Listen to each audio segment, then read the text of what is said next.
మొదటి అధ్యాయం. లూకా సువార్త మొదటి అధ్యాయం 8వ వచనం నుండి చదువుతున్నాను. లూకా సువార్త మొదటి అధ్యాయం 8వ వచనం నుండి. జకర్యా తన తరగతి క్రమం చొప్పున దేవుని ఎదుట యాజక ధర్మము జరిగించుచుండగా యాజక మర్యాద చొప్పున ప్రభువు దేవాలయంలోనికి వెళ్ళి ధూపము వేయుటకు అతనికి వంతు వచ్చాను. ధూప సమయమందు ప్రజలు సమూహమంతయు వెలుపల ప్రార్థన చేయుచుండగా ప్రభువు దూత ధూపవేదిక కుడివైపున నిలిచి అతనికి కనబడగా జకర్యా అతన్ని చూచి తొందరపడి భయపడిన వాడాయను.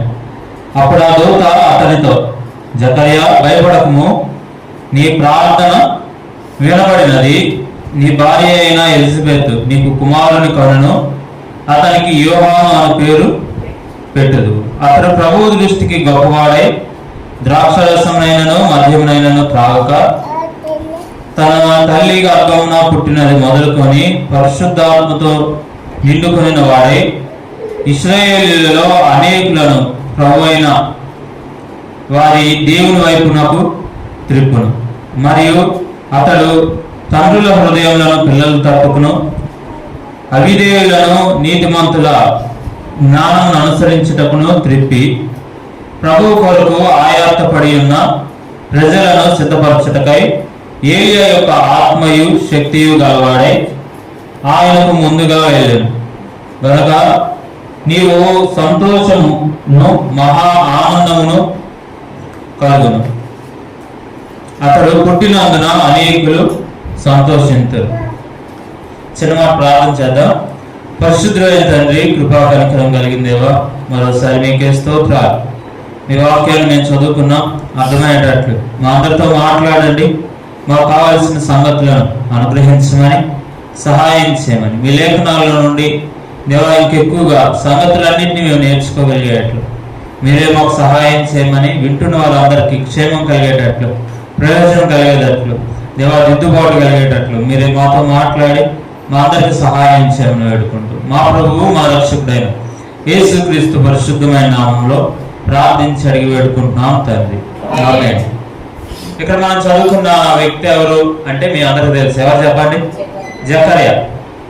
వాస్తవానికి యేసు ప్రభు వారి జీవిత చరిత్ర 4 పుస్తకాలు రాయబడింది. యేసు ప్రభు భూలోకంలో జీవించిన చరిత్ర 4 పుస్తకాలు ఏంటి చెప్పండి? మత్తయి సువార్త, మార్కు సువార్త, లూకా సువార్త, యోహాను సువార్త. ఈ 4 పుస్తకాలు చదివితే యేసు ప్రభు వారి భూలోకంలో ఎలాంటి పరిచయం చేశాడో మనందరికి అర్థమైంది. అక్కడ నుండి చాలా విషయాలు మనం నేర్చుకోవచ్చు. కానీ ఇప్పుడు లూకా మాత్రమే ప్రస్తావించిన ఒక వ్యక్తిని మనం చూస్తున్నాం. ఎవరు ఆ వ్యక్తి అంటే జకర్యా. చెప్పండి, ఎవరు? జకర్యా. ఈ జకర్యా గురించి మరలా ఏ వ్యక్తులు రాయాల? మత్తయి రాయలేదు. యోహాను గురించి ఎలా ప్రారంభించాడంటే, జకర్యా ఎవరు? ఇప్పుడు బాప్తిస్మిచ్చి యోహాను తండ్రి. బాప్తిస్మిచ్చి యోహాను తల్లిదండ్రుల గురించి మత్తయి సువార్తలో ఏమన్నా ప్రస్తావన? లేదు. మార్కు సువార్తలో లేదు. యోహాను సువార్తలో లేదు. కేవలము లూకా మాత్రమే ప్రస్తావించాడు. ఆలోచన చేయండి. బైబిల్ గ్రంథం ఎప్పుడైనా చదివేటప్పుడు ఒకటి గుర్తుపెట్టుకోండి. వాక్యాన్ని చదువుతున్నప్పుడు ఇది ఎవరు రాశారంటే దేవుని ఆత్మ ద్వారా రాయబడిన సంగతులు. ఎవరి ద్వారా రాయబడిన? దేవుని ఆత్మ ద్వారా రాయబడిన సంగతులు. కాబట్టి వాటన్నిటిని సమకూర్చి పెట్టేది ఎవరంటే దేవుని ఆత్మే. దీనికి మీకు ఒక ఉదాహరణ చెప్తారు. బైబిల్ గ్రంథంలో యేసు ప్రభువుల గురించి ప్రవక్తల గ్రంథాల్లో 4 విషయాలు ఉన్నాయి. ఎన్ని విషయాలు చెప్పండి? 4 విషయాలు. 4 విషయాలు. మొట్టమొదటి విషయం ఏంటంటే ఆయన చిగురులోను రాజుగా వస్తాడని రాయబడింది. చెప్పండి, ఎలా వస్తాడు? చిగురులోను రాజు. రెండోది, చిగురులోను సేవకుడిగా వస్తాడని మరొక చోట రాయబడింది. ఎలా వస్తాడు? సేవకుడుగా. మూడోది, చిగురులోను యాజకుడిగా, మానవుడిగా వస్తాడని రాయబడింది. దేవుని ఆలయాన్ని దానిని కట్టడానికి ఆయన ఎలా వస్తాడు? యాజకుడు. యాజకుడు ఖచ్చితంగా ఏమై ఉండాలి? మానవుడై ఉండాలి.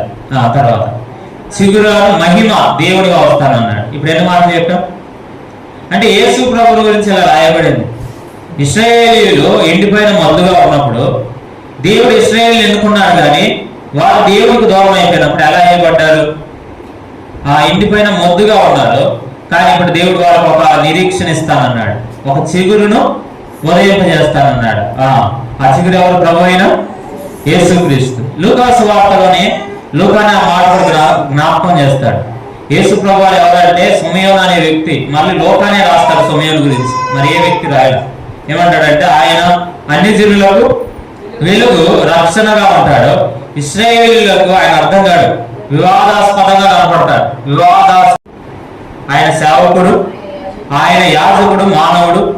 నాలుగోది ఆయన దేవుడు, మహిమ కలిగిన దేవుడు. కాబట్టి 4 విషయాలను ఎక్కడ రాశారు? ఇవి చెప్పండి, ఎక్కడ రాశారు? పాత నిబంధనలో రాశారు. కానీ క్రొత్త నిబంధనలో ఈ 4 సంగతుల మీద 4 పుస్తకాలు రాయబడి, యేసు ప్రభువు 4 సంగతుల మీద 4 పుస్తకాలు. మత్తయి సువార్త ఆయన ఎవరంటే రాజు, చెప్పండి ఎవరు? రాజు. మార్కు సువార్త ఆయన ఎవరంటే సేవకుడు. లూకా సువార్త ఆయన యాజకుడు, మానవుడు, సంపూర్ణమైన మానవుడు. యోహాను సువార్త ఆయన ఎవరు? మహిమ కలిగిన దేవుడు, దేవుని కుమారుడు. చూడండి, మీకు ఒకటి చెప్తాను. ఆ నలుగురు కూర్చొని నువ్వు ఇదొకటి రాయి, నువ్వు ఇదొకటి రాయి, నువ్వు ఇదొకటి రాయి పంచుకోలే. అర్థమవుతుందా?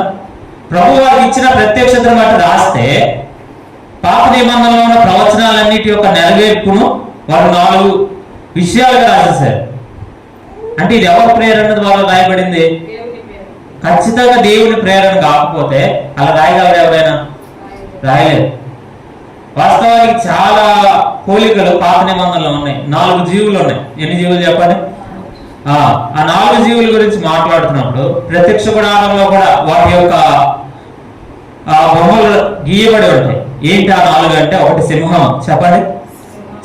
సింహం దేనికి గుర్తు? రాజరికానికి గుర్తు.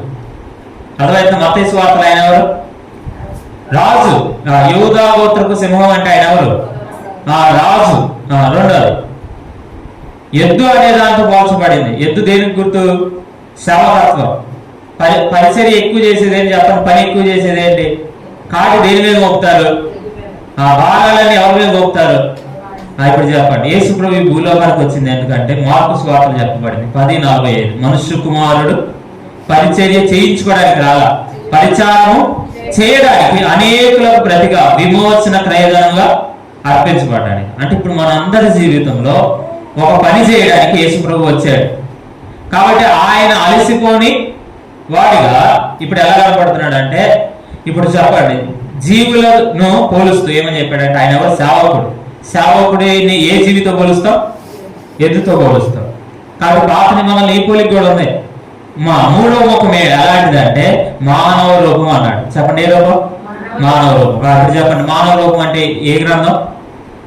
మత్తయి సువార్త. ఏ రూపం? మత్తయి సువార్తలో ఆయన ఎవరు? రాజు. అందుకే ఇలా అడిగారు కదా, యూదులు రాజుగా పుట్టినవాడు ఎక్కడ ఉన్నాడు అనే ప్రశ్న మత్తయి ఒకటే రాశాడు, ఇంకెవరు రాయలా. కారణం ఏంటంటే ఆయన ఎవరు చెప్పండి? రాజు. మార్కు సువార్తలో ఆయన సేవకత్వాన్ని చెప్తూ, ఇప్పుడు మీకు అర్థం అవ్వాలంటే ఆయన వెంటనే పనులు చేస్తున్నట్లు రాశాడు. ఇప్పుడు చెప్పండి, సేవకుడి గురించి ప్రారంభించేటప్పుడు, ఒక దాసుడి గురించి ప్రారంభించేటప్పుడు అతని కుటుంబ వెనక బ్యాక్గ్రౌండ్ చెప్తారు ఎవరైనా? చెప్పరు. కేవలం ఆ వ్యక్తి చేస్తున్న పనులే చెప్తారు. అలానే యేసుక్రీస్తుని గురించి మార్కు ఎలా రాశాడంటే మొట్టమొదటి వచనంలోనే ఇలా రాయబడింది, ఆ దేవుని కుమారుడైన యేసుక్రీస్తు సువార్త ప్రారంభం. ఇప్పుడు చెప్పండి, ఆయన ఎలా ప్రారంభించబడ్డాడు? ఆ దేవుని కుమారుడు సువార్త చేయడంతో ప్రారంభించబడ్డాడు. అంటే ఆయన ఎందుకు వచ్చాడు? సేవ చేయడానికి వచ్చాడు. కాబట్టి ఇప్పుడు ఆయన ఎవరు చెప్పండి? సేవకుడు. ఇప్పుడు మీకు అందరికి అర్థం అవ్వాలి, మళ్ళా చెప్తున్నాను. మత్తయి సువార్తలో ఆయన ఎవరు? రాజు. రాజు అంటే సింహపు గుర్తు. రెండోది సేవకుడు. మార్కు సువార్త సేవకుడు అంటే ఏ జీవి గుర్తు? ఎద్దు గుర్తు. లూకా సువార్తలో ఆయన యాజకుడు, సంపూర్ణ మానవుడు. అంటే ఆ ముఖరూపం కూడా ఎలా ఉంది? మానవుని ముఖరూపం. నాలుగోది యోహాను సువార్త, మహిమ కలిగిన దేవుడు. ఆయన గురించి చెప్తూ ఆయన పరలోకం నుండి వచ్చాడు అని చెప్తూ ఆయన్ని ఏ జీవితో పోల్చాడంటే, 4వ జీవి ఏంటంటే పక్షిరాజు ముఖం అన్నాడు. పక్షిరాజు అంటే ఎక్కడ ఎగురుతుంది చెప్పండి? ఆకాశమును అంటుకునేది గుర్తు. కాబట్టి ఇప్పుడు అర్థం చేసుకోండి, ఇప్పుడు ఆయన ఎవరు? పరలోకము నుండి వచ్చిన దేవుని కుమారుడు. దేవుని కుమారుడు అనే మాట కూడా మనం అర్థం చేసుకుంటున్నప్పుడు ఆయనకు అన్నిటి మీద అధికారము ఉంది. ఇప్పుడు మీకు ఒక మాట చెప్తాను. ఆయన రాజు అన్నాం కదా, రాజుకి ఏముంటది? రాజ్యం అంతటి మీద అధికారం ఉంటది. ఆ రాజుకి ఇంకోటి సింహాసనం ఉంటది. ఏముంటది చెప్పండి? సింహాసనం. సింహాసనం లేకుండా ఆ వ్యక్తి రాజు కాలేదు. బైబిల్ గ్రంథంలో పాత నిబంధనలో సింహాసనాన్ని ఎవరు వాగ్దానం చేశాడంటే, నీ సింహాసనము నిరంతరము నిలుచును అనే వాగ్దానం దావీదుకు చేశాడు. ఎవరికి చేశాడు? ఎందుకంటే దావీదు కుమారుడికి ఆ వాగ్దానం నిలుస్తుంది. దావీదు కుమారుడు ఎవరు? ప్రభు అయిన యేసుక్రీస్తు. ఇప్పుడు రాజుకి ఏమేమి ఉండాలని చెప్తాం? ఒకటి సింహాసనం, రెండవది రాజ్యం. ఏముండాలి? రాజ్యం లేకపోతే ఎవరు పరిపాలిస్తాడు? రాజ్యం ఉండాలి కదా. రాజ్యాన్ని గురించి ఎవరికి చెప్పాడు? నీకు ఈ దేశం అంతా ఇస్తానని ఎవరికి చెప్పాడు? అబ్రహాంకి చెప్పాడు. అందుకే ఆయన ఏమని పిలువబడ్డాడంటే అబ్రహాము కుమారుడును దావీదు కుమారుడైన యేసుక్రీస్తు వంశావళి. ఇప్పుడు మత్తయి సువార్త 1వ అధ్యాయం 1వ వచనం నేను చెప్పాను. ఇప్పుడు చెప్పండి, మత్తయి సువార్తలో ఆయన ఎవరు? అబ్రహాము కుమారుడు, దావీదు కుమారుడు. కారణం ఆయనకి రాజ్యం ఉంది, ఆయనకి సింహాసనం ఉంది. ఇప్పుడు నేను ఈ మాటలని ఎందుకు చెప్పానంటే, ఎవరికైనా రాజు? ఎవరికైనా రాజు? ఎక్కడైనా సింహాసనం వేసుకున్నాడు? వాస్తవానికి క్రొత్త నిబంధనల పుస్తకం ఉందంటే ఈ పుస్తకం ఎవరి కోసం? విశ్వాసులైన మన కోసమే. ఇప్పుడు చెప్పండి, యేసు ప్రభువుని అంగీకరించినప్పుడు మనం చెప్పే మాట ఏంటో తెలుసా? ఏమంటాం? యేసు ప్రభువుని అంగీకరించేటప్పుడు చాలా మంది తీర్మానం చేస్తారు. తీర్మానం చేసేటప్పుడు ఏమని పలుకుతారు? చాలాసార్లు అర్థం తెలియకుండా పలుకుతున్నారు. రోమపత్రిక 10వ అధ్యాయం 9వ వచనంలో ఉంది, యేసు ప్రభు అని నీ నోటితో ఒప్పుకోవాలి. అంటే ఇప్పుడు చెప్పండి, యేసు క్రీస్తుని ఏమని ఒప్పుకోవాలి? ప్రభువు అని ఒప్పుకోవాలి. ఏమని ఒప్పుకోవాలి? ఆయన నా జీవితంలో ప్రభువు, అధికారి, రాజు అని ఒప్పుకుంటున్నాం. నేను ఏ విషయాల్లో పాపంలో ఉన్నానో ఆ పాపం నుండి నా అంతటా నేను విడిపించబడలేను. కాబట్టి ఇప్పుడు ఎవరిని ఒప్పుకుంటున్నాను? యేసు ప్రభువుని ఒప్పుకుంటున్నా. అయ్యా, నాకు నేనుగా ఈ ప్రభుత్వం నుండి బయటకు రాలేదు, ఈ పాపపు ప్రభుత్వం నుండి బయటకు రాలేదు, ఈ బానిసత్వం నుండి బయటకు రాలేదు. నీవు నాకు ప్రభువుగా ఉండు, అధికారిగా ఉండు, రాజుగా ఉండు అని అడుగుతున్నా. అప్పుడు చెప్పండి, దుష్టుని యొక్క ప్రభుత్వం నుండి, సాతాను యొక్క ప్రభుత్వం నుండి, పాపం యొక్క ప్రభుత్వం నుండి ఇప్పుడు మనం అడిగిన వెంటనే హృదయంలో విశ్వాసం ఉంచి నోటితో ఒప్పుకున్న వెంటనే ఎవరు ప్రభుత్వం క్రిందకు వస్తున్నాం? యేసు క్రీస్తు ప్రభుత్వం క్రిందకు వస్తున్నాం. అంటే అర్థం ఏంటంటే, ఇప్పుడు మన ప్రభు ఎవరు? మన అధికారి ఎవరు? మన రాజు ఎవరు? యేసు క్రీస్తు. ఇప్పుడు చెప్పండి, అంటే నా జీవితాన్ని ఎవరు అప్పగించాం? ఇది అర్థం కాక చాలా మంది యేసు ప్రభువుని నమ్మామంటే అర్థం ఏంటంటే, ఆయన రాజుగా నా హృదయంలో ప్రతిష్ఠించుకున్నా, మరి ఏది కూడా నా మీద అధికారం చేయడానికి ఇంకా లేదు. పాపం అధికారం లేదు, పాపానికి. దుష్టునికి అధికారం లేదు, లోక మూలపాఠాలు, లోక ఆచారాలకు అధికారం లేదు. నేను నా ప్రభువుని నా హృదయంలో సింహాసనం వేసి ఏం చేశాను? ప్రతిష్ఠించుకున్నా. ఇప్పుడు నా హృదయంలో ఎవరున్నారు? నా ప్రభువు ఉన్నాడు. కాబట్టి ఇంకొక చోటు లేదు. కాబట్టి గుర్తుపెట్టుకోండి, ఇప్పుడు సింహాసనం ఎక్కడ ఉంది? ఆయన సింహాసనం మన హృదయాల్లోనే. ఇప్పుడు ఆయన రాజ్యం వెళ్తున్నాడు.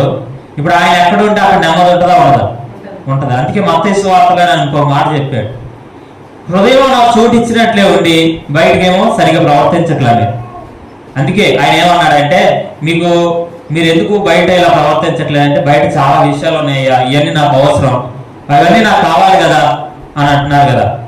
అందుకని యేసు ప్రభు కొండ మీద ప్రసంగంలో ఒక మాట చెప్పాడు, మొదట నా నీతిని నా రాజ్యమును వెతకండి, అప్పుడు అవన్నీ అనుగ్రహించబడి. ఇప్పుడు చెప్పండి, మిగతా అవన్నీ అనుగ్రహించబడాలి, ముందే వెతకాలి ఆయన నీతిని, ఆయన రాజ్యం. ఇప్పుడు చెప్పండి, ఎప్పుడైతే మనము ప్రభువుని సింహాసనం మీద కూర్చోబెట్టామో మన హృదయంలో, ఆటోమేటిక్ గా ఆయన రాజ్యాన్ని వెతుకుతాము, ఆయన నీతిని వెతుకుతాము, ఆటోమేటిక్ గా అన్ని ఏం చేస్తా అన్నాడు?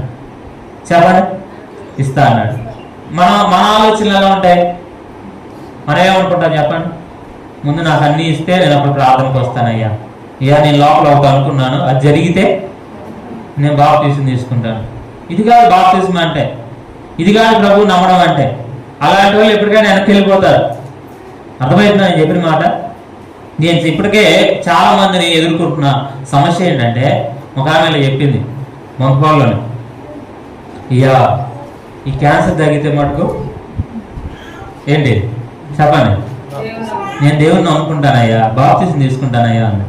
వాస్తవం క్యాన్సర్ తగ్గలేదంటే తగ్గింది నిజంగానే. చాలా మందికి తగ్గలేదు, కానీ ఆమెకు తగ్గింది ప్రార్థన చేసినప్పుడు. ఇప్పుడు ఏం చేయాలి చెప్పండి? ఆమె చేసిన పని ఏంటంటే మరో చోటుకి వెళ్ళి జుట్టు తీసుకొని వచ్చింది. ఇంకా అది నేను డైరెక్ట్గా చెప్పదలుచుకోలేదు, కానీ ఆ పని చేసి వచ్చింది. చెప్పండి, దేవుడు కార్యాలు జరిగిస్తారా జరిగించరా? అందుకే ఆయన చెప్పిన మాట ఏంటంటే, మొదట నా నీతిని నా రాజ్యాన్ని కాదు, అప్పుడు అవన్నీ అనుగ్రహించబడదు. ఇప్పుడు చెప్పండి, 10 మంది కుష్ఠరోగులు వచ్చారు, ఆయన 10 మందిని బాగు చేశాడా లేదా? మరి ఎంతమంది తిరిగి వచ్చారు? ఒకడే వచ్చాడు. వస్తే ప్రభు అన్నాడు 9 మంది ఎక్కడ అంటే ఆ వ్యక్తికి అర్థం ఇవ్వడానికి అన్నాడు. ఎందుకు? ప్రపంచం అంతా స్వస్థతలో వెళ్తుందా లేదా? ఆయన బాగు చేస్తారా చేయడా? దానికంటే ప్రాముఖ్యమైన విషయము యేసు క్రీస్తును హృదయంలో రాజుగా ప్రతిష్ఠించడమే, లేకపోతే ఆ నిత్య రాజ్యం ఉండదు. మత్తయి సువార్తలో ఎంత స్పష్టంగా మాట్లాడాడంటే, కొండ మీద ప్రసంగం అంతా చదవండి. ప్రభువా ప్రభువా నీ నామమున దెయ్యములు వెళ్ళగొట్టలేదా, నీ నామమున అద్భుత కార్యములు చేయలేదా అంటే ఏమంటాడు? అక్రమం చేయవారులారా నా యుద్ధ నుండి వెళ్ళిపోండి, మీరు ఎవరు నాకు తెలియదు అంటాడు. ఇప్పుడు చెప్పండి, కారణం ఏంటి? హృదయంలో ప్రభువుని ప్రతిష్ఠించకుండా ఎన్ని కార్యాలు చేసిన ప్రయోజనం లేదు. కాబట్టి నేను చెప్తున్న మాట ఏంటంటే, యేసు ప్రభువుని అంగీకరించడం అంటే ఏంటో తెలుసుకొని పూర్తి అధికారం ఆయనకు అప్పగించాలి. ఏం చేయాలి? మనం అందరం అధికారం అంటే ఇప్పుడు ఎవరికి అప్పగించాలి? ప్రభు ఈ విషయం ఏం చేయమంటావు అని ఆయన అడగాలి. ఏం చేస్తాడు? ముందుకు వెళ్ళాలా లేదా చెప్తాడు. కాబట్టి మనలో దేవుని ఆత్మను ఎందుకు ఉంచాడు? ఆ సంగతి తెలియజేయడానికి. కాబట్టి ఇప్పుడు ఆయన ఎవరు? మన జీవితాలు రాజు, అర్థమైందా? అధికారి. కాబట్టి పూర్తి అధికారం ఏమది ఇప్పుడు ఆయనదే.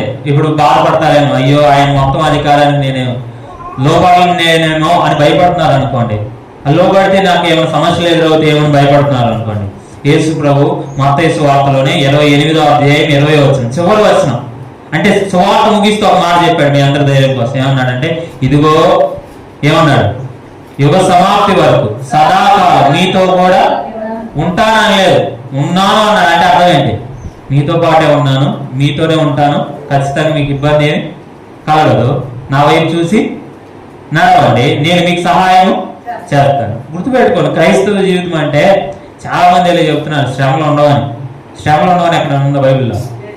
శ్రమలు ఉంటాయి, కానీ వాక్యంలో ఇంకొక మాట ఉంది, శ్రమలో నేను అతనికి తోడై ఉండేది.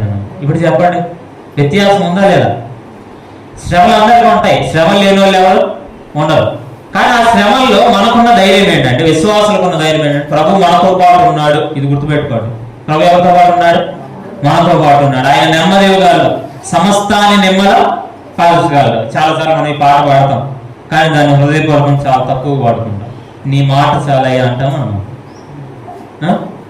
సమస్య వచ్చినప్పుడు ప్రభు వాక్యం దగ్గరికి రాం, వస్తే ఆయన మాట వచ్చిద్దరా? ఆయన వాక్యం దగ్గరికి, ఆయన చెప్పే మాట దగ్గరికి వస్తే ఖచ్చితంగా ఏమైతే చెప్పండి? సముద్రం అలలు పొంగుతున్నాయి, ఆయన ఏం చేశాడు? లేచాడు, గాలిని తుఫాను గర్దించాడంటే ఆయన మాట వచ్చింది, ఆటోమేటిక్గా అయిపోయింది, నిమ్మలం అయిపోయినాయి. ఇప్పుడు చెప్పండి, విషయం ఏంటి? తుఫాను పైకి లేస్తాయా లేవా? లేస్తాయి, కానీ మనం ప్రభునే లేవట్లేదు. అర్థమవుతుందా? తుఫాన్లు ఎన్ని లేచినా మనం తుఫాను చూసి అయ్యా పోతున్నాం వెళ్ళిపోతున్నాం అంటున్నామే కానీ, ఇప్పుడు అక్కడ 2 పైకి లేచినాయి సముద్రంలో. ఒకటి తుఫాను పైకి లేచింది, 2 ఎవరు లేచారు? ప్రభు పైకి లేచాడు. ప్రభువు లేపబడుతున్నప్పుడు మన జీవితాల్లో ఆటోమేటిక్ ఏమైతాయి? తుఫాన్లు అణిచివేయబడతాయి. అర్థమైందా నేను చెప్తున్న మాట? కాబట్టి ప్రభువుని మీ హృదయాల్లో ఏం చేయాలి? ప్రతిష్ఠించుకోవాలి. ప్రభు నువ్వు నాకు అధికారిగా ఉండు, నా ప్రతి సమస్యకి నీవే పరిష్కారం అని ఆయనకు అప్పగించండి. నెమ్మదిగా ఆయన వైపు చూడండి, ఆయన సహాయం మీరు అందుకుంటారు అంతే. అందుకే మత్తయి సువార్తలోనే ఇంకొక మాట ఉంది, ప్రయాసపడి భారం వస్తున్న సమస్త చేయాలి. ఇప్పుడు చెప్పండి, ప్రయాసం ఉందా లేదా? భారాలు ఉన్నాయా లేవు మన మీద? ఏం చేయమన్నాడు? అంతే పోయమన్నాడా? నా యుద్ధకు రండి, నేను మీకు విశ్రాంతిని ఇస్తాను, నేను సాత్వికుడను దీన మనసు గలవాను కనుక మీ మీద నా కాడి ఎత్తుకొని నా యుద్ధ నేర్చుకోండి. ఇప్పుడు చెప్పండి, ఎవరి దగ్గర నేర్చుకోవాలి? ఆయన దగ్గరకు వచ్చి, అయ్యా ఈ విషయానికి ఏం చేయమంటావు అని అడగండి, నేర్పిస్తాడు ఆయన, సహాయం చేస్తాడు, దాంట్లో సందేహం ఏమి ఉండదు. అయిపోయింది మత్తయి సువార్త. ఇప్పుడు మార్కు సువార్తకు రండి, చెప్పండి. మార్కు సువార్త ఏంటి? ఆయన పరిచారకుడు, సేవకుడు. ఎవరు పరిచయం చేస్తున్నాడు? ఎలాంటి వాడికైనా ఆయన ఏం చేస్తూనే ఉన్నాడు? పరిచయం చేస్తూనే ఉన్నాడు. మనందరి జీవితాల్లో ఇప్పుడు ఆయన పని ఏంటంటే పరిచయం చేయడం. ఆ పరిచయం మనం పొందుకోవాలా? ఆలోచన చేయండి. ఆయన ఎవరు? పరిచారకుడు. ఇప్పుడు చెప్పండి, ఆయన నాకు పరిచయం చేస్తూనే ఉన్నాడు కాబట్టి ఆయన చేస్తున్నాడు అంటే నా జీవితంలో అద్భుతంగా ఉండదా? ఆయన కార్యాలు జరిగించడం అనే దాని గురించి ఆలోచన చేస్తే చాలా అద్భుతమైన విషయం. అది విమోచన క్రయధనం చెల్లించలేదా? మార్కు సువార్త 10వ అధ్యాయం 45వ వచనం. యేసు క్రీస్తు ఎందుకు వచ్చాడు? మీకు అర్థమయ్యేట్లు చెప్తా. కాళ్ళు కడిగించుకోవడానికి వచ్చాడు, కాళ్ళు కడగడానికి వచ్చాడు? చెప్పండి. పాదాలు కడగడానికి వచ్చాడా, కడిగించుకోవడానికి వచ్చాడా? కడిగించుకోవడానికి రాలేదు. ఆయన ఎందుకు వచ్చాడు? వాక్యం ఎలా చెప్పింది? మనుష్య కుమారుడు పరిచారం చేయించుకోవడానికి వచ్చాడని లేదు, చేయించుకోవడానికి రాలేదు, చేయుటకును అనేకులకు ప్రతిగా విమోచన క్రయధనముగా తను తాను అర్పించుకోవడానికి వచ్చాడు. ఇప్పుడు చెప్పండి, యేసుక్రీస్తు అర్పించబడ్డా లేదా? రోమపత్రికలో పౌలు దీన్ని జ్ఞాపకం చేస్తే ఏమన్నాడంటే, దేవుడు మనందరి కోసం, మనం పాపులుగా ఉన్నప్పుడు తన సొంత కుమారుని, ఏకైక కుమారుని, పరలోకమంతట్లో ద బెస్ట్ అంటారు కదా, శ్రేష్టమైన తన కుమారుని ఎవరి కోసం ఇచ్చాడు? మన కోసం ఇచ్చాడు. ఎప్పుడు? మనం పాపులమై ఉన్నప్పుడు. ఇప్పుడు చెప్పండి, ఇప్పుడు మనం అందరం ఎవరు? పాపులమా? దేవుని పిల్లలమా? పాపులమై ఉన్నప్పుడు తన కుమారుని ఇచ్చాడు అని మాట్లాడు. తర్వాత మాట ఏమంటాడంటే, ఇప్పుడు మనం దేవుని పిల్లలమయ్యాము. ఇప్పుడు చెప్పండి, తన కుమారుని ఇచ్చిన వాడే మనకు సమస్తాన్ని అనుగ్రహించడా అంటాడు. ఇప్పుడు చెప్పండి, పిల్లలుగా ఉన్నప్పుడు సమస్తాన్ని ఇప్పుడు మన చేతులకు అనుగ్రహించడా? ప్రతిదీ సమకూడి జరిగించడా? ఎందుకు? కుమారుణ్ణి ఇచ్చాడంటే సమస్తాన్ని కూడా ఇస్తాడు. అర్థమైందా? అంటే మన ఆలోచన విధానం ఎలా ఉందంటే, చాలాసార్లు మనం ప్రభు విషయంలో, ప్రభువుని నేర్చుకోవడంలో, ఆయన యొక్క లక్షణాలను తెలుసుకోవడంలో మనం తక్కువ అయిపోయాం. అందుకే మన జీవితాల్లో ధైర్యం ఉండట్లా. కాబట్టి నేను చెప్పే మాట ఒకటే, ఇప్పుడు మనకు సహాయం చేయలేడా? ప్రభు చేస్తాడు. ఎవరి మీద ఆధారపడాలి? ప్రభు మీద ఆధారపడాలి. కుమారుని ఇచ్చిన వాడు సమస్తాన్ని మనకి ఏం చేస్తాడు? అనుగ్రహిస్తూనే ఉంటాడు. ఈ వాగ్దానాన్ని హృదయంలో మీరు అందరూ గుర్తుపెట్టుకోండి. సరే, తర్వాత లూకాసు వార్త చెప్పండి. లూకాసు వార్తలు ఆయన ఎవరు? మనుష్య కుమారుడు, యాజకుడు అని చెప్పాను కదా. లూకాసు వార్త అంతా గమనిస్తే లూకాసు వార్త ప్రారంభము యాజకత్వంతో ప్రారంభం. ఎవరు యాజకుడుగా ఉన్నారు? జకరియా యాజకుడుగా ఉన్నాడు. లూకాసు వార్త ముగింపులో కూడా యేసు ప్రభు వారు ఆరోహణం అవుతూ వారిని ఆశీర్వదిస్తూ పరలోకానికి వెళ్ళాడు అని ఉంటుంది. అంటే అర్థం ఏంటంటే, ఆయన యాజకత్వము చేయడానికి ఎక్కడికి వెళ్ళాడు? ఇప్పుడు పరలోకానికి వెళ్ళాడు. ఇప్పుడు చెప్పండి, ప్రారంభం యాజకత్వంతోనే, ఆ ముగింపు యాజకత్వంతో. వాస్తవానికి గుర్తుపెట్టుకోండి, యాజకత్వము అనేది దేనికి సూచిస్తుందంటే, ఆయన యాజకుడు. ఒకసారి అందరు ఇటు చూడండి, నేను చెప్పే 3 మాటలు నాకు తెలియజెప్పాలి, అందరూ చెప్పాలి. ఎవరు నోరు జరగకపోయినా వాళ్ళ చేత చెప్పిస్తారు. యాజకుడు చెప్పండి. యాజకుడు, ఉత్తరవాది, విజ్ఞాపనకర్త. చెప్పండి ఇప్పుడు మీరే. విజ్ఞాపనకర్త అంటే విజ్ఞాపన చేస్తున్నాడు. అంటే ఇప్పుడు యేసు ప్రభు పరలోకంలో చేస్తున్న 3 పనులు ఏంటంటే, ఒకటి యాజకత్వం, చెప్పండి ఏంటి? రెండోది ఉత్తరవాది, మూడోది విజ్ఞాపనకర్త. ఉత్తరవాది అంటే ఏంటో చెప్తాను నేను. మన మీద అపవాదములు మోపేవాడు, విరోధ విషయాలు మోపేవాడు సాతాను. ఎవరు మోపుతారు మన మీద? సాతాను. వాడికి ఉన్న పేరే ఏంటంటే, వాడు అపవాది అనే మాట్లాడడం ఉందా లేదా? ఆ వాదాలు మన మీద ఏం చేస్తాడు? మోపుతాడు. మన మీద నేరములను మోపేవాడు. ప్రకటన గ్రంథం 12వ అధ్యాయం 10వ వచనంలో, జకరియా గ్రంథం 3వ అధ్యాయం 1-7 వచనంలో వాడి పేరు అదే ఉంది. కాబట్టి ఇప్పుడు నేను చెప్పేది ఏంటంటే, వాడు అలా మోపుతాడు. కానీ యేసుక్రీస్తు మన మీద అపరాధములు మోపట్ల. యేసు ప్రభుని నమ్మిన వారందరూ క్రొత్త నిబంధనలోకి వచ్చారు. ఎక్కడికి వచ్చారు చెప్పండి? క్రొత్త నిబంధన అంటే ఏంటంటే, యేసు ప్రభుని నమ్మితే పాప క్షమాపణ. దాన్ని ఏమన్నాడంటే, నేను వారందరి దోషముల విషయమే దయగలిగి వారి పాపములను, వారి అతిక్రమములను ఇక ఎన్నటికి జ్ఞాపకము చేసుకున్నాను అనే నిబంధనలోనికి మనం అందరం వచ్చాం. ఇప్పుడు చెప్పండి, మన ఉత్తరవాది ఏమని చెప్తాడు? దుష్టుడు వచ్చి, అయ్యా వీళ్ళు తప్పులు చేశారని చెప్పినప్పుడు యేసు ప్రభు ఏమని మాట్లాడతాడు? చెప్పండి. చేయలేదని మాట్లాడు, వారికి వెల చెల్లించబడిందని మాట్లాడతారు. అర్థమైందా? వెల ఎవరు చెల్లించారు? ప్రభు అయిన యేసుక్రీస్తు. ఇదిగో అని ఆ వ్యక్తి ఏం మోపుతున్నాడో వాటికి ఆపోజిట్ గా ఎవరున్నారు? ఉత్తరవాది. ఇప్పుడు యోహాను మొదటి పత్రిక 2వ అధ్యాయం మొదటి 2 వచ్చిన చదివితే అర్థమైపోతుంది. నా చిన్న పిల్లలారా మీరు పాపము చేయకుండుటకై, చెప్పండి ఎందుకు రాస్తున్నాడు ఈ సంగతులు? ఇప్పుడు నేను చెప్పిన మాటలో ఉంది, నా చిన్న పిల్లలారా మీరు పాపము చేయకుండుటకై ఈ సంగతులు మీకు రాస్తున్నాను. ఎందుకు రాస్తున్నాడు? ఇప్పుడు నేను చెప్పిన మాటలోనే ఉంది, మీరు విని చెప్పాలి. నా చిన్న పిల్లలారా మీరు పాపము చేయకుండుటకై ఈ సంగతులు రాయిచున్నాను. ఎందుకు రాస్తున్నాడు? పాపం చేయకుండా ఉండడానికి రాస్తున్నాడు. గుర్తుపెట్టుకోండి. ఎందుకు రాస్తున్నాడు? ఏమని రాస్తున్నాడు? ఎవడైనాను పాపము చేసినాడలా ఆ నీతిమంతుడైన యేసుక్రీస్తు అనే ఉత్తరవాది తండ్రి యొద్ద మనకు ఉన్నాడు. ఆయనే మన పాపములకు శాంతికరమై ఉన్నాడు. మన పాపములకు మాత్రమే కాదు, సర్వలోక పాపములకు శాంతికరమై ఉన్నాడు. అంటే ప్రాయశ్చిత్తమై ఉన్నాడు అన్నాడు. ఏమై ఉన్నాడు? ఇప్పుడు చెప్పండి. బలహీనతలో విశ్వాసం పడతారా? పడతారు. పడుతున్నప్పుడు పౌలు ఇక్కడ యోహాను చెప్తున్న మాట ఏంటంటే బలహీనతలో పడరా అని చెప్పట్లా. పడుతున్నప్పుడు ఏమైంది అంటే మరలా మీరు ఆ బలహీనతలో పడకుండా ఉండడానికి, మరలా మీరు పాపము చేయకుండా ఉండడానికి ఎవరి దగ్గరికి రావాలంటే దేవుని యొద్ద మీ కొరకున్న ఉత్తరవాది దగ్గరికి రండి. ఆయనతో మాట్లాడండి. ఏమని మాట్లాడతారు? అయ్యా ఈ బలహీనత విషయంలో నాకు సహాయం చేయాలన్నాడు. అర్థమైందా? ఎప్పుడైతే మనం అలా మాట్లాడుతున్నామో పరలోకం నుండి మనకు సహాయం వస్తుంది. మనలో ఉన్న పరిశుద్ధాత్మ మనకు సహాయం చేయడం ప్రారంభిస్తాడు. 2 పనులు జరుగుతాయి. పరలోకంలో ఉత్తరవాది పనిచేస్తున్నాడు, మనలో ఉన్న పరిశుద్ధాత్మ పనిచేస్తున్నాడు. అప్పుడు దేవుని వాక్యం మన హృదయాలు పనిచేస్తుంది. ఆటోమేటిక్ గా మన బలహీనతలు మనం ఏమవుతాం? బయటకు వస్తాం. చెప్పండి ఏమవుతాం?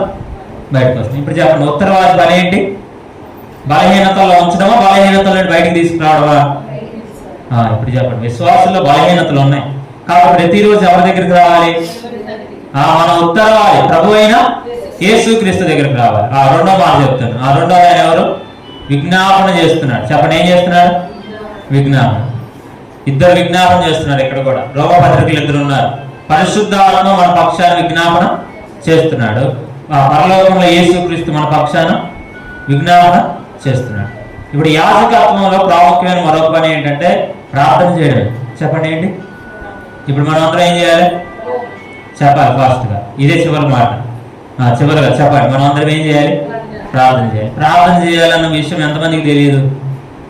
అందరికీ తెలుసు. కానీ అందరూ రోజు ఎంతమంది ప్రార్థన చేస్తున్నారు కూర్చొని అంటే, నేను లేవగానే పిల్లలందరూ ఏమన్నా అన్న నేను తినేటప్పుడు ప్రార్థన చేసుకుంటా, లేవగానే ప్రార్థన చేసుకుంటా, నిద్రపోయేటప్పుడు. ఇప్పుడు చెప్పండి ఏమైపోయినాయి? అలవాటు ప్రార్థనలు అయినాయే కానీ ప్రభు దగ్గర కూర్చొని ప్రభు ఇదయ్యా నా పరిస్థితి ఇది, నా విధానం ఇది, నువ్వేమో నన్ను పూర్తిగా విమోచించావు, నీ రక్తం ఇచ్చి అమూల్యమైన రక్తం ఇచ్చి నన్ను కొనుక్కున్నావు, ఆ అమూల్యమైన రాళ్ళగా మమ్మల్ని సజీవమైన రాళ్ళగా ఉంచావు, కానీ అలాంటి స్థితి నాలోకి రావట్లేదు ఏంటయ్యా, అలాంటి జీవితం నాలోకి రావట్లేదు ఏంటి అని ఎప్పుడు అడిగాం మనం ప్రభుని? అడిగాము అసలు నమ్మిన దగ్గర నుండి? అంటే మన ప్రార్థన ఏమైందంటే ఏదో దేవుడి ముందుకు వెళ్తే ఏం చేస్తాం? నమస్కారం పెట్టి ఇట్లా అనుకుని వెళ్తాం కదా, అదే అయిపోయింది. ఇప్పుడు ఏ అయ్యా నేను బయటకు వెళ్తున్నాను, నాకు సహాయం చేయి, ఆ ప్రయాణం అంతట్లో కాపాడు, మళ్ళీ వచ్చేటప్పుడు సహాయం చేయి, మళ్ళీ ఇంటికి వచ్చిన తర్వాత మళ్ళీ అదే ప్రార్థన. మరి నీ కుటుంబం కోసం చేస్తున్నావా? అయ్యా నా కుటుంబంలో వీళ్ళందరూ రక్షించబడలేదు అయ్యా, వీళ్ళందరూ నశించిపోతే ఎక్కడికి వెళ్తారు? చెప్పండి. ధనవంతుడు ప్రార్థన మనకు గుర్తు రావాలా? ధనవంతుడు ఏమని ప్రార్థన చేస్తున్నాడు? అయ్యా ఇంత యాతన కలిగిన స్థలంలోనికి చెప్పండి మా సహోదరులు ఒక్కడు కూడా రాకూడదు, అయ్యా నేను కాదులే కానీ లాజర్ని పంపించాయా ఎక్కడికి చెప్పడానికి. అప్పుడు ప్రభు ఒకటే చెప్పాడు, అక్కడ స్వార్థ ప్రకటించే వారు ఉన్నారు, వాళ్ళు ప్రకటిస్తారు, వాళ్ళు వింటే వారు ఏమవుతారు? రక్షించబడతారు. ఇప్పుడు మీకు చెప్తున్న మాట ఒకటే, ఇప్పుడు అక్కడ ఉండి ప్రార్థన చేయడం కాదు, ఇక్కడుండి మనం ఏం చేయాలి? ప్రార్థన చేయాలి.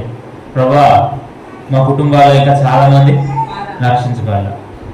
నాకు తెలిసిన వారిలోనే చాలా మంచి సన్నిహితులే, కానీ వాళ్ళు చాలా మంది సత్యాన్ని గ్రహించాల. వారికి తెలియాలయ్యా, వారు గ్రహించాలయ్యా. మనం ఏం చేయాలి ఇప్పుడు చెప్పండి?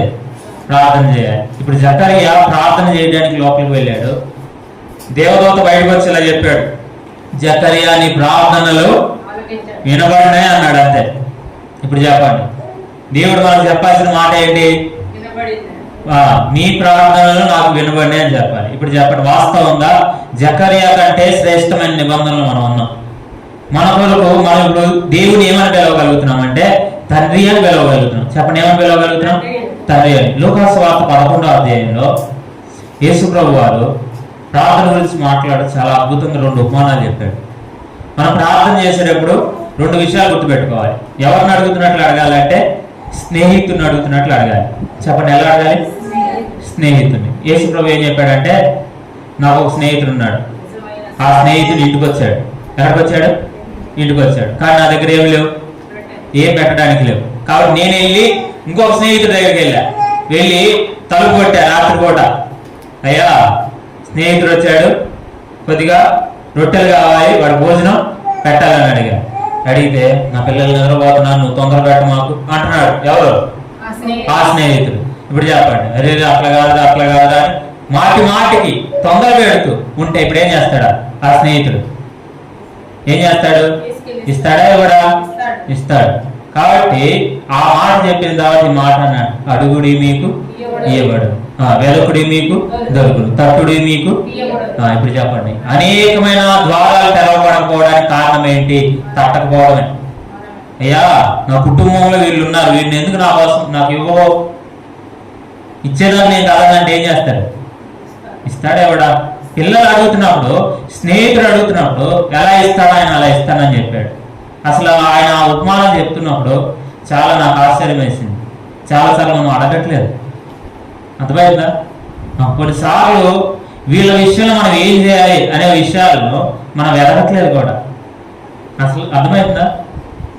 మీ కుటుంబాల విషయంలో మీరే బాధ్యులు, ఎవరు కాదు. గుర్తుపెట్టుకోండి. వారు రక్షించబడకపోతే లెక్క ఎవరు చెప్పాలా? మీరే చెప్పాలి. ఎందుకు లెక్క చెప్పాలి అంటున్నానంటే, వారి బాధ్యత దేవుడు మీకు అప్పగించాడు. ఎందుకంటే కుటుంబంలో మేము అసలు చిన్న జ్వరం వస్తేనే తట్టుకోగలుగుతామా? ఒక ఎదురు దెబ్బ తగిలింది అనుకోండి కుటుంబంలో, ఏమనుకుంటాం? బాధపడతామా లేదా?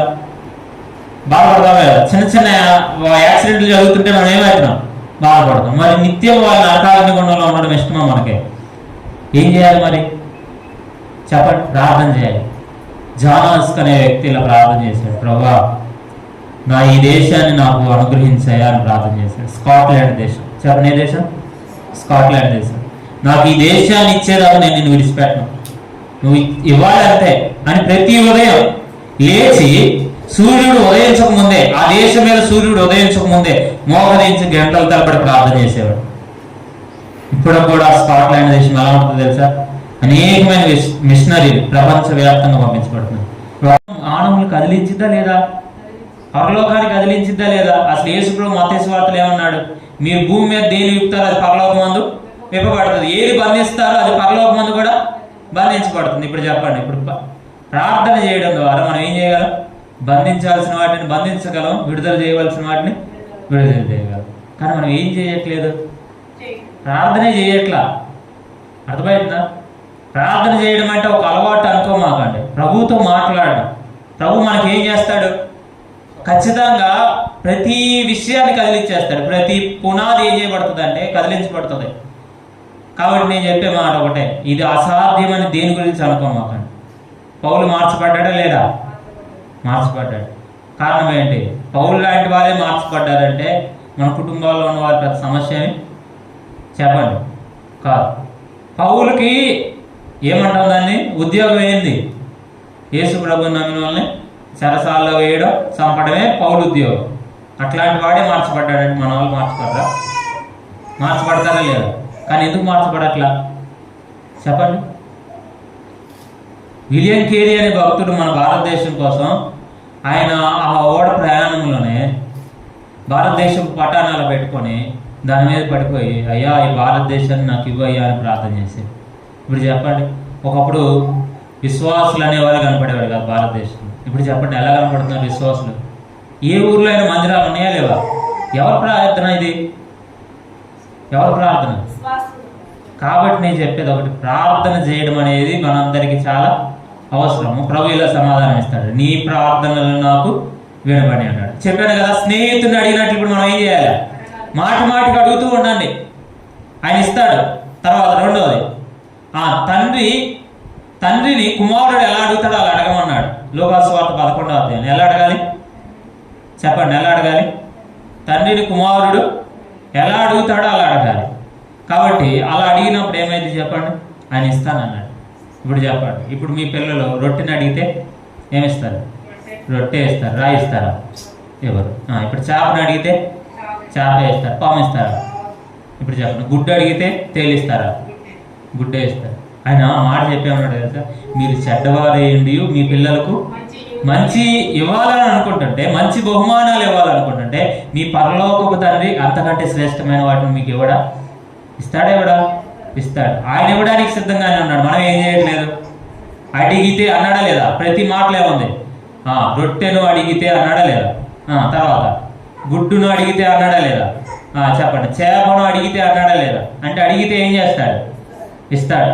వాస్తవంగా చూడండి, అది భూలోకం మీద ఉన్నవైన, ఆకాశంలో ఉన్నవైన, సముద్రంలో ఉన్నవైన ఏవైనా ఆయన అడిగితే ఇస్తాడే ఇవ్వడా? ఇస్తాడు. చేప అనేది అక్కడదే, సముద్రంలోదే. ఇప్పుడు చెప్పండి, గుడ్డు అంటే పక్షులు ఎక్కువ గుడ్లు పెట్టేది, ఆకాశాన్ని గురించి మాట్లాడాడు. రెండోది రొట్టె, ఇప్పుడు చెప్పండి, గోధుమలు ఎక్కడ నుండి? భూమి. చూడండి, మూడింటిని ఆయన ఉపయోగించాడు. ఎందుకు ఉపయోగించాడు? ఎక్కడ విషయాలైనా మనం ప్రార్థన చేస్తూ అడుగుతున్నప్పుడు వాటి విషయాల్లో ఆయన నియంత్రించగలడా లేదా? సహాయం చేయగలడా లేదా? కానీ మనం అడగట్లా. కాబట్టి నేను చెప్పగలిగిన ఒకే ఒక మాట ఏంటంటే, మన ప్రభు మన కొరకు విజ్ఞాపన చేస్తున్నాడు. మనం కూడా ఏం చేద్దాం? మన కుటుంబాల కొరకు ప్రార్థన చేద్దాం. కాబట్టి మనం ప్రార్థన చేస్తున్నప్పుడు అనేకుల హృదయాలు మార్చబడతాయి, అనేకులు ప్రభు వైపు త్రిప్పబడతారు. కాబట్టి ఇప్పుడు మనమే ప్రార్థన చేయట్లేదు అనుకోండి, ఇప్పుడు చెప్పండి ఏమైంది? ఉజ్జీవం రావాల్సిన చోట ఉజ్జీవం ఉండదు. ఇప్పుడు చెప్పండి, గెలవాల్సిన చోట ఓటమిలు ఉంటాయి. సర్వాంగ కవచం, ఇప్పుడు సైనికుడికి ఏముండాలి? ఉండాలా లేదా? ఆయుధాలు ఉండాలా లేదా? నేను యుద్ధానికి వెళ్తాను, నాకేం వద్దని వెళ్తే సైనికుడికి ఉండాల్సిన ప్రాముఖ్యమైనది ఏంటి? కవచం ఉండాలి, తలకు శిరస్త్రాణం ఉండాలి, పాదాలకు జోళ్ళు ఉండాలి, ఇంకా దట్టి ఉండాలి, ఇంకా ఇన్నుండి కట్టుకోని లేకపోతే చెప్పండి ఏమో యుద్ధం చేస్తాడు. చూడండి, ఎఫెసీ పత్రిక 6వ అధ్యాయంలో ఖడ్గం అంటూ ఏమన్నాడంటే, ఆత్మ ఖడ్గం అంటూ ఏమన్నాడంటే 2 మాటలు అన్నాడు. ఒకటి దేవుని వాక్యము, రెండవది ప్రార్థన. చెప్పండి ఏంటి? దేవుని వాక్యము, రెండవది ప్రార్థన. ఇప్పుడు మీకు ఒకే మాట చెప్తాను వినండి, నేను అర్థం చేసుకున్న విధానం. ఆ ఖడ్గము 2 అంచులు గల ఖడ్గం అన్నాడు కదా. ఇక్కడ 2 అంచులు, చాలా విషయాలు చాలా మంది చెప్తారు కానీ నేను వెళ్ళాలని అనుకుంటున్నాను. ఆత్మ ఖడ్గానికి 2 అంచులు ఏంటంటే, ఒకటి వాక్యము, రెండవది ప్రార్థన. ఇప్పుడు చెప్పండి, వాక్యాన్ని మన హృదయంలో ఉంచుకొని వాక్యాన్ని ఎత్తిపట్టి మన ప్రభు ప్రార్థన చేస్తుంది. ప్రభు సహాయం చేస్తారా చేయడం? ఇప్పుడు చెప్పండి, యుద్ధాల్లో చాలాసార్లు మనం ఓడిపోవడానికి కారణం ఏంటి? ఈ భూలోకంలో ఈ ఆత్మీయ యుద్ధంలో చాలాసార్లు ఓడిపోవడానికి కారణం ఏంటి? మన ఖడ్గాన్ని ఉపయోగించట్లా. ఎలా గెలుస్తాం? శత్రువు ఎలా ఓడిపోతాడు? ఇప్పుడు చెప్పండి, ఎంత పెద్ద యుద్ధం వచ్చినా ఏం ఉపయోగించాలి? ఇప్పుడు దావీదు గొలియాతు దగ్గరికి వెళ్ళాడు, ఒడిసెలతోనే కొట్టాడు, కానీ చంపడానికి ఏం ఉపయోగించాలి? ఎవరి ఖడ్గం అది? గొలియాతు ఖడ్గమే, కానీ ఖడ్గం అనేది ఉపయోగించాలా లేదా?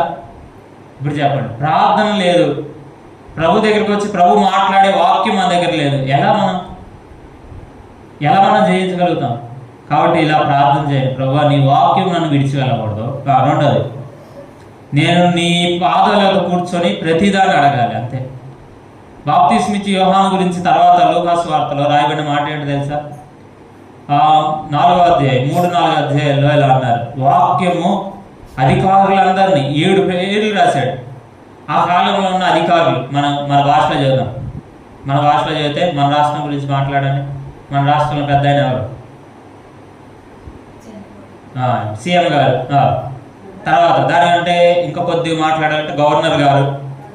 ఇంకా చెప్పండి, ఇంకా మనకు తెలిసిన వాళ్ళందరి పేర్లు చెప్పుకోండి.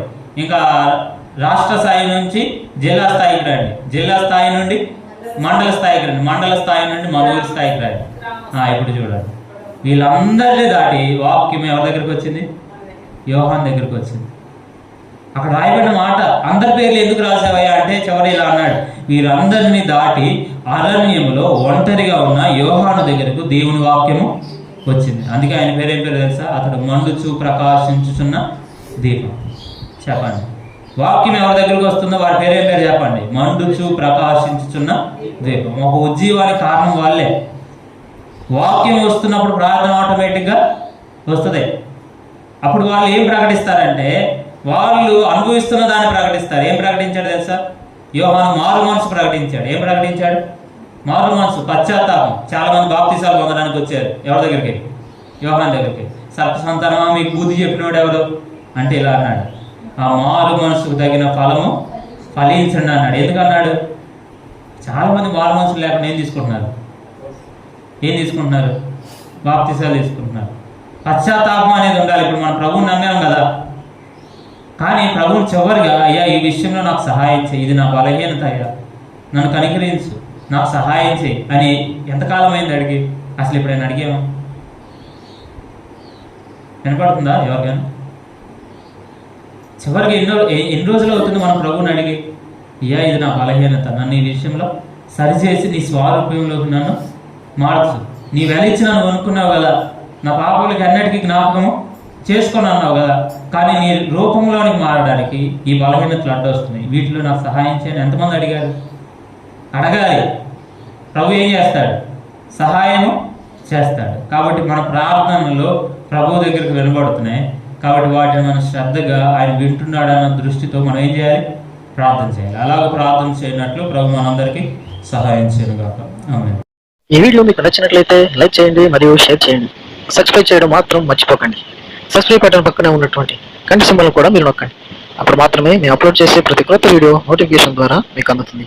Thank you for watching.